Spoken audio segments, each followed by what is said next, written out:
What up, my fellow comic book and manga readers? Guys, I read a little bit more than normal. I re-recorded that like 3 times. I messed it up. I'm just gonna roll with it. I finally got into Radiant Black. I got the first one. The comic book's a little dinged up. I just noticed while I'm sitting here, and it's a little flimsy. Maybe because it's older. I know it's like 3 or 4 years old by now, but it's out of the dollar bin. Is what it is. Good story. I liked where it started. Kind of felt like maybe like the discovery of like a supernatural Power Rangers type thing. I like the story, so I'll keep reading it. Darth Maul, Red, Black, and White. I think number 2 comes out next month. I liked where it went. I'm a Star Wars fan, so I'm biased. I like this.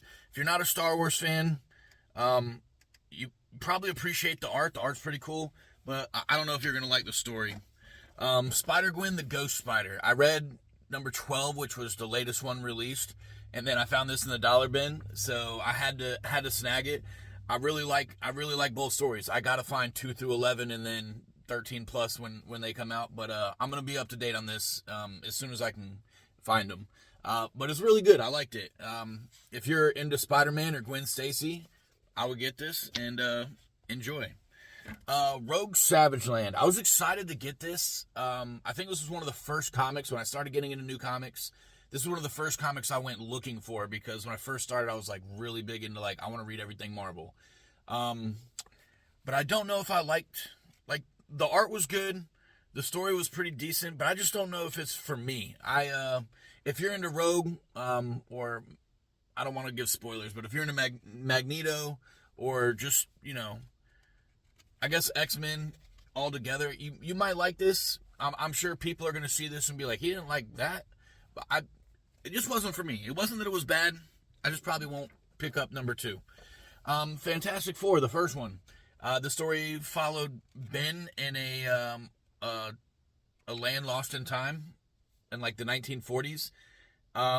And it was great. I love this. I know I'm way behind on the current Fantastic Four one, but I'm gonna look for more of these because I really like this.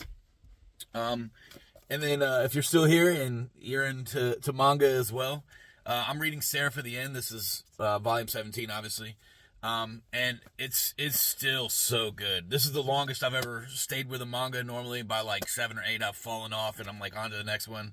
Sarah for the End is so good.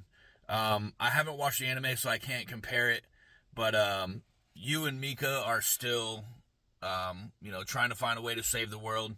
And if you're into manga, if you're into like vampires and saving the world and really good fights and stories, and just it's a banger. So I would definitely recommend this if you're into manga and haven't read it already. But yeah, keep reading, guys.